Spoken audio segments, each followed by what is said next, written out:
Hi అండి, welcome to Nishi channel. ఈరోజు మన వీడియోలో పక్కా కొలతలతో ఆంధ్ర స్టైల్ మాకాయ పచ్చడిని ఎలా పెట్టుకోవాలో చూపించబోతున్నాను. మనకి సమ్మర్ వచ్చిందంటే చాలు ప్రతి ఇంట్లో కూడా పచ్చళ్ళు పెట్టుకుంటూ ఉంటాం. అది కాక మన ట్రెడిషనల్లోలా అమ్మమ్మలు పెట్టినట్టుగా అదే రుచితో రావాలంటే ఇలా పెట్టి చూడండి.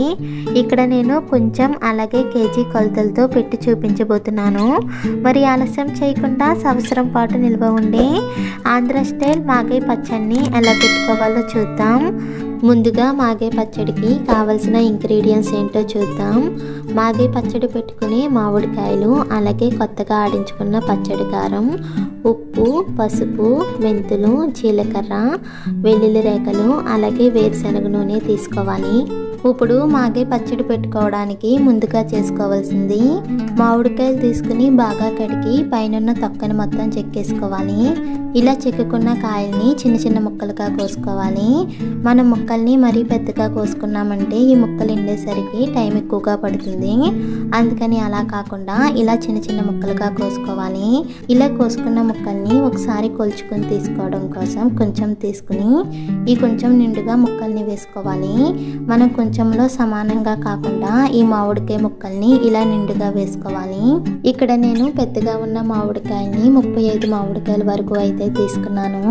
అలాగే మనం తీసుకునే కాయలు లోపల టెంక్ అనేది చిన్నగా ఉండే కాయల్ని తీసుకున్నామంటే మనకి పైన గుంజ అనేది ఎక్కువగా ఉండడం వల్ల ఈ మామిడికాయ ముక్కలు అనేవి ఎక్కువగా వస్తాయి.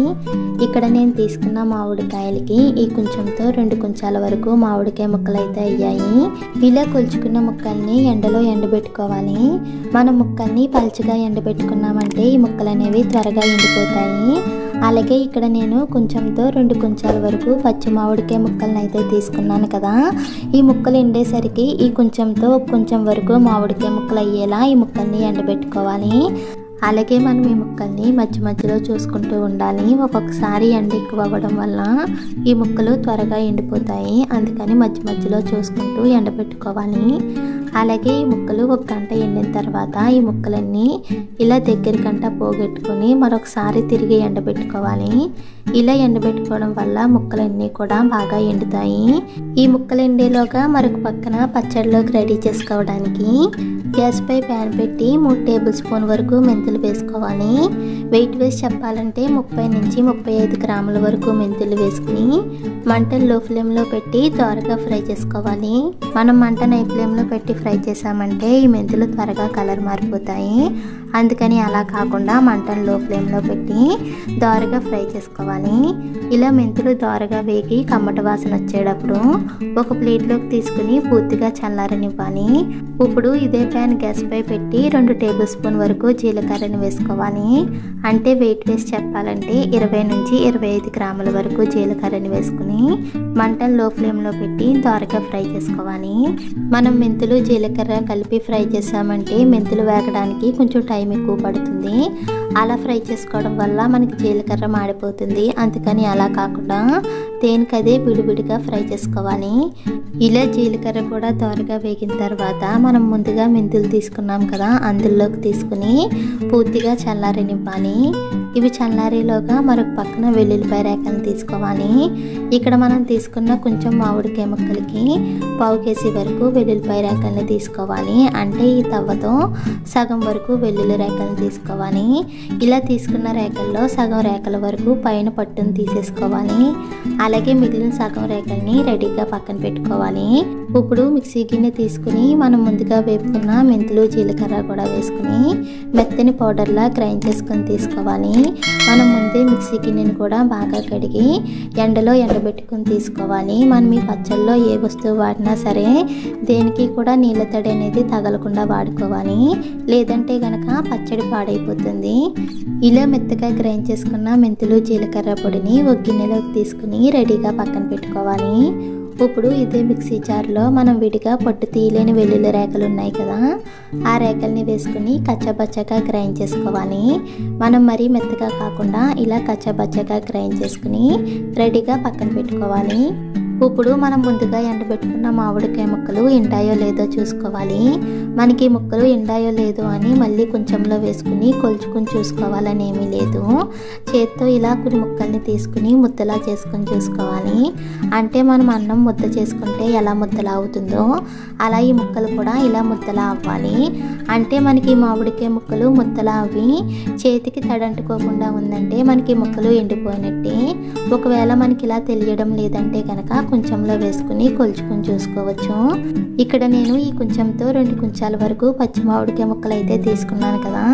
ఇవి ఎండిన తర్వాత ఈ కొంచెంతో ఒక కొంచెం వరకు మామిడికాయ ముక్కలు అవ్వాలి. మనం ఈ ముక్కల్ని మరీ ఎక్కువగా ఎండబెట్టుకున్నామంటే వడియాల్లా అయిపోతాయి. అందుకని అలా కాకుండా ఇక్కడ చూపించిన విధంగా ఇలా ఎండబెట్టుకుంటే సరిపోతుంది. ఇప్పుడు పచ్చడి కలుపుకోవడానికి ఒక పెద్ద గిన్నె తీసుకుని మనం ముందుగా కొలుచుకున్న మామిడికాయ ముక్కల్ని వేసుకోవాలి. ఇక్కడ నేను తీసుకున్న కొంచెం ముక్కలకి మిగతా అన్నీ కూడా ఈ తవ్వతో కొలుచుకుని వేసుకోవాలి. ఇక్కడ నేను కొంచెం ముక్కలకి కరెక్ట్గా కొలతలు అయితే చెప్తున్నాను, అలాగే కేజీ కొలతలతో కూడా చెప్తాను. ముందుగా మామిడికాయ ముక్కల్ని వేసుకున్నాక ఈ తవ్వతో 2 తవ్వల వరకు పచ్చడి కారాన్ని అయితే వేసుకోవాలి. వెయిట్ వేసి చెప్పాలంటే కేజీ వరకు పచ్చడి కారాన్ని వేసుకోవాలి. అలాగే ఇదే తవ్వతో 3/4 వంతు వరకు ఉప్పుని కూడా వేసుకోవాలి. అంటే వెయిట్ వేసి చెప్పాలంటే 300 గ్రాముల వరకు ఉప్పుని వేసుకోవాలి. నేను ఇక్కడ కల్లుప్పుని అయితే గ్రైండ్ చేసుకుని తీసుకున్నాను. అదే మనం నార్మల్గా కూరల్లో వాడే సాల్ట్ని వేసుకుంటే కనుక మనం తగ్గించుకుని వేసుకోవాలి. ఎందుకంటే కూరల్లో వాడే ఉప్పు అనేది కొంచెం ఉప్పు ఎక్కువగా ఉంటుంది, అందుకని కొంచెం తగ్గించుకుని వేసుకోవాలి. అలాగే 1/2 టేబుల్ స్పూన్ వరకు పసుపు వేసుకుని మనం ముందుగా గ్రైండ్ చేసుకున్న మెంతులు జీలకర్ర పొడిని కూడా వేసుకోవాలి. అలాగే మనం విడిగా వెల్లుల్లిపాయ రేకల పైన పొట్టు తీసేసాం కదా, ఆ రేకల్ని కూడా వేసుకోవాలి. ఇప్పుడు ఇందులోకి 2 టేబుల్ స్పూన్ వరకు మెంతులను వేసుకోవాలి. వెయిట్ వేసి చెప్పాలంటే 20 నుంచి 25 గ్రాముల వరకు మెంతులను వేసుకోవాలి. అలాగే 2 టేబుల్ స్పూన్ వరకు జీలకర్రను కూడా వేసుకోవాలి. వెయిట్ వేసి చెప్పాలంటే 20 నుంచి 25 గ్రాముల వరకు జీలకర్రని వేసుకోవాలి. అలాగే కేజీ వరకు వేరుశనగ నూనె వేసుకోవాలి. ఇక్కడ మనం తీసుకున్న కేజీ నూనె ఒకేసారి వేయకుండా అరకేజీ వరకు నూనె వేసుకుని మిగిలిన అరకేజీ నూనె మనం ముందుగా వెల్లుల్లిపాయ రేకల్ని కచ్చబచ్చగా గ్రైండ్ చేసుకున్నాం కదా, దాన్ని ఫ్రై చేసుకునేటప్పుడు మిగిలిన అరకేజీ నూనె వేసుకుని ఫ్రై చేసుకోవాలి. ఇలా నూనె వేసిన తర్వాత మొత్తం అంతా కలిసేలా బాగా కలుపుకోవాలి. ఇక్కడ నేను తీసుకున్న కొంచెం ముక్కలకి కేజీన్నర నుంచి 2 కేజీల వరకు వేరుశనగ నూనె అయితే పడుతుంది. మనం తీసుకున్న నూనె అంతా కూడా ఒకేసారి వేయకుండా పచ్చడి కలుపుకునే రోజున కేజీ వరకు నూనె వేసుకుని కలుపుకోవాలి. ఇలా పచ్చడి బాగా కలిపిన తర్వాత ఇప్పుడు గ్యాస్ పై ప్యాన్ పెట్టి మనం పచ్చడిలో అరకేజీ నూనె వేసుకున్నాక మిగిలిన అరకేజీ నూనె ఉంది కదా, ఆ నూనె వేసుకుని వేడి చేసుకోవాలి. మనం నూనె మరీ బాగా వేడి చేసుకోకూడదు. కొంచెం వేడవ్విన తర్వాత మనం ముందుగా కచ్చపచ్చగా గ్రైండ్ చేసుకున్న వెల్లుల్లి రేకలు ఉన్నాయి కదా, అది వేసుకుని మంటను లో ఫ్లేమ్లో పెట్టి దోరగా ఫ్రై చేసుకోవాలి. మనం మంటను హై ఫ్లేమ్లో పెట్టామంటే ఈ వెల్లుల్లిపాయ రేకలు మాడిపోతాయి. అందుకని అలా కాకుండా మంటను లో ఫ్లేమ్లో పెట్టి లైట్గా గోల్డ్ కలర్లోకి వచ్చేంత వరకు ఫ్రై చేసుకోవాలి. ఇలా దోరగా వేగిన తర్వాత మనం ముందుగా కలుపుకున్న పచ్చడిలోకి వేసుకుని మరొకసారి మొత్తం అంతా కలిసేలా బాగా కలుపుకోవాలి. ఇలా అంతా కూడా బాగా కలిపిన తర్వాత ఇప్పుడు డబ్బాలో కానీ జాడీలో కానీ పెట్టుకుంటాం కదా, ఇవి పెట్టుకునేటప్పుడు మనం ముందుగా ఇలా డబ్బాలో నూనె అయితే వేసుకోవాలి. మనం డబ్బాలో పెట్టుకున్నా జాడీలో పెట్టుకున్నా సరే ముందైతే కొంచెం నూనె అయితే వేసుకోవాలి. ఇలా నూనె వేసాక అప్పుడు మనం కలుపుకున్న పచ్చడిని ఈ డబ్బాలో పెట్టుకోవాలి. మనం ఈ పచ్చడిని కలిపిన రోజు అయితే కొంచెం పొడి పొడిగా ఉంటుంది. ఈ పచ్చడిని తిరగ కలుపుతాం కదా, అప్పటికి పచ్చడి అనేది బాగా ఊరి ఇందులో ఉన్న ఆయిల్ అనేది కొంచెం సెపరేట్ అవుతూ ఉంటుంది. ఇలా మనం కలుపుకున్న పచ్చడిని అంతా కూడా డబ్బాలో లైట్గా నొక్కి పెట్టి పెట్టుకున్నాక మూత పెట్టి 3 రోజుల పాటు ఊరబెట్టుకోవాలి. అంటే ఈరోజు మనం పచ్చడిని కలిపామంటే రేపంతా కూడా ఊరబెట్టుకుని ఎల్లుండి మనం ఈ పచ్చడిని తిరగ కలుపుకోవాలి. ఇలా 3 రోజులు అవ్వేసరికి ఈ పచ్చడి అంతా బాగా ఊరి ఈ పచ్చడిలో వేసిన ఆయిల్ కూడా పైకి తేలుతూ ఉంటుంది. ఇప్పుడు ఈ పచ్చడిని మనం కలుపుకోవడానికి ఒక పెద్ద గిన్నె తీసుకుని అందులో మనం కలుపుకుని పెట్టుకున్న పచ్చడిని అంతా కూడా వేసుకుని మరొకసారి మొత్తం అంతా కలిసేలా ఒకసారి బాగా కలుపుకోవాలి. ఇలా కలిపాక ఒకసారి టేస్ట్ చూసుకుని ఉప్పు సరిపోయింది లేనిది చూసుకోవాలి. సరిపోతే కనుక మరి కొంచెం వేసుకుని కలుపుకోవాలి. ఇక్కడ మనం తీసుకున్న కొలతలతో చేసుకుంటే కనుక మనకు అన్నీ కూడా కరెక్ట్గా సరిపోతాయి. అదే కొంచెం ఉప్పు ఎక్కువ తినే వాళ్ళు ఉంటే కనుక చూసుకుని సరిపోతే కనుక ఇంకొంచెం వేసుకుని కలుపుకోవాలి. అలాగే మనకి పచ్చళ్ళలో నూనె తక్కువైనా కూడా ఇప్పుడు వేసుకుని కలుపుకోవచ్చు. ఇక్కడ మనం వేసిన నూనె అనేది కరెక్ట్గా సరిపోయింది కాబట్టి ఇక్కడ నేను ఆయిల్ని అయితే వేయడం లేదు. ఇప్పుడు మొత్తం అంతా కూడా బాగా కలిపిన తర్వాత డబ్బాలో కానీ జాడీలో కానీ నొక్కు పెట్టుకోవాలి.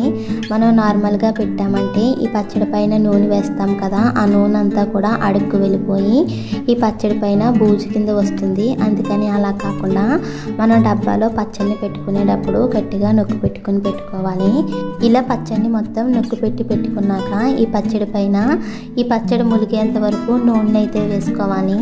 మనం ఇలా పైన నూనె వేయకపోతే ఈ పచ్చడి పైన బూజు కింద వస్తుంది. అందుకని అలా కాకుండా ఈ పచ్చడి ములిగేంత వరకు వేరుశనగ నూనె అయితే వేసుకోవాలి.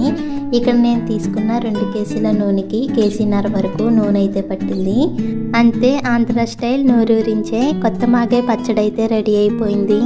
మీరు కూడా ఒకసారి ఇలా ట్రై చేసి చూడండి. ఈ వీడియో మీకు కూడా నచ్చినట్లయితే ప్లీజ్ లైక్ చేయండి, షేర్ చేయండి, సబ్స్క్రైబ్ చేసి పక్కనే ఉన్న బెల్ బటన్ని క్లిక్ చేయండి. Thank you for watching.